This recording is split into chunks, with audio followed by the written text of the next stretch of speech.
Il aura fallu que la polémique soit lancée par le vice-président du Conseil italien, Luigi Di Maio, du mouvement 5 étoiles, pour que les Français entendent parler du franc CFA. L'affaire est née le 20 janvier, quand Luigi Di Maio a déclaré à propos des migrants, je cite, « À partir d'aujourd'hui, ceux qui veulent débarquer en Italie, on va les emmener à Marseille. Je vais demander des sanctions contre les pays qui colonisent l'Afrique. La France imprime le franc dans les colonies pour financer une partie de sa dette. Pour laisser les Africains en Afrique, il suffirait que les Français restent chez eux. » Fin de citation. Le franc CFA, c'est le franc de la communauté financière africaine qui est le nom de deux monnaies communes héritées de la décolonisation. Le franc de la communauté financière en Afrique pour le Bénin, le Burkina Faso, la Côte d'Ivoire, la Guinée-Bissau, le Mali, le Niger, le Sénégal et le Togo.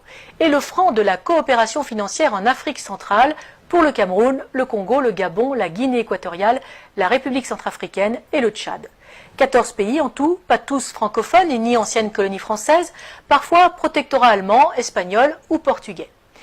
Créé par De Gaulle le 25 décembre 1945 avec Soustelle et Pleven, le franc CFA est un outil de réaffirmation de l'autorité de la métropole sur des zones qui ont échappé à son contrôle lors de la Seconde Guerre mondiale. Ce qui pouvait se comprendre au lendemain de la guerre prend une autre tournure au moment de la décolonisation. Ce franc CFA, imprimé à Chamalières dans le Puy-de-Dôme, dans le fief de Giscard d'Estaing, ampute les pays qui l'utilisent de la marque de leur souveraineté. On gardera à l'esprit le parallèle avec l'euro. L'infantilisme financier et l'irresponsabilité dans lesquels ils sont encore tenus ont engendré des peuples d'assistés chroniques.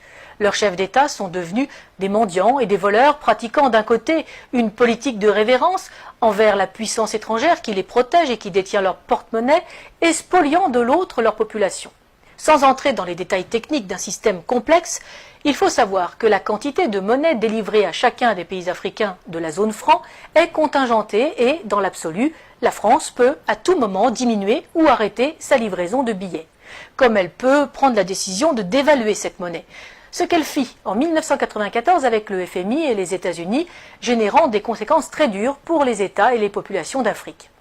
Par ailleurs, pour se garantir, la France est habilitée à stocker et à gérer à Paris, pour les pays de la zone franc, 50% des devises provenant de leurs exportations sur des comptes d'opération. Elle en ponctionnait la totalité jusqu'en 1973 et l'équivalent de 65% jusqu'en 2005. Les recettes en devises du cacao, du café, de l'EVA, du pétrole, du coton, de l'uranium, de l'or, du diamant, du manganèse, des métaux rares, etc., vendus dans le monde entrent donc pour une bonne part à la Banque de France et non dans les pays africains de la zone franc qui ont généré ces exportations. Un flux en dollars, livres sterling, yens et euros dont le Trésor français a la garde et place à son profit sur les marchés financiers internationaux. Autre confiscation très avantageuse pour la France, le dépôt de l'or africain dans nos coffres qui vient garantir ce franc CFA et qui s'ajoute aux réserves d'or de l'État français, nous permettant de figurer en bon rang parmi les États occidentaux dont les réserves d'or sont les plus élevées. Après les États-Unis, 8100 tonnes, l'Allemagne, 3400 tonnes, le FMI, 2800 tonnes et l'Italie, 2450 tonnes et devant la Russie, 2000 tonnes. Un avantage non négligeable en période de crise. Un bon moyen, par exemple, de rassurer les agences de notation et les marchés auxquels la France emprunte, de quoi boucler son budget. Enfin, le franc CFA constitue avant tout un levier politique qui permet une ingérence directe dans les affaires d'un pays.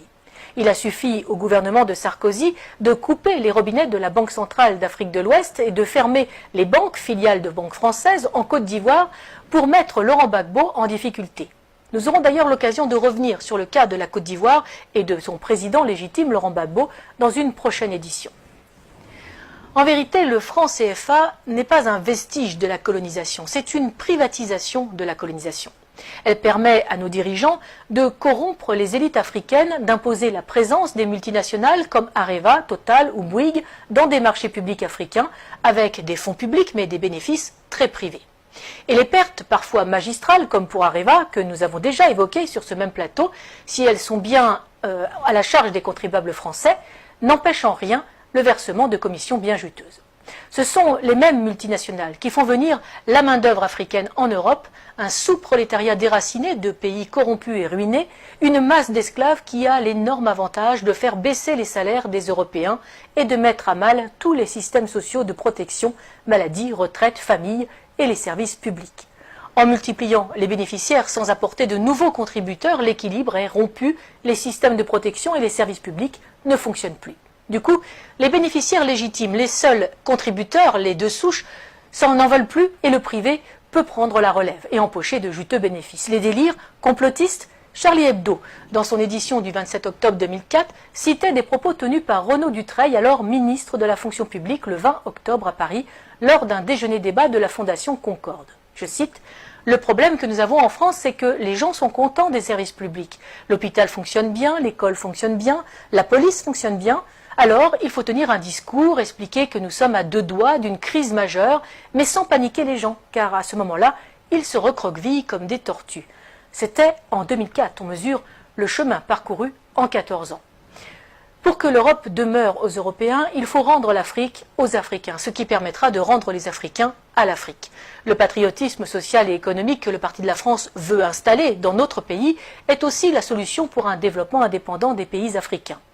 Nos relations avec nos anciennes colonies est certes nécessaire pour des raisons géopolitiques et géostratégiques, mais elles doivent se faire dans l'intérêt des peuples souverains sur chacun des deux continents et non pour les bénéfices de leur caste dirigeante, qu'elle soit politique ou économique.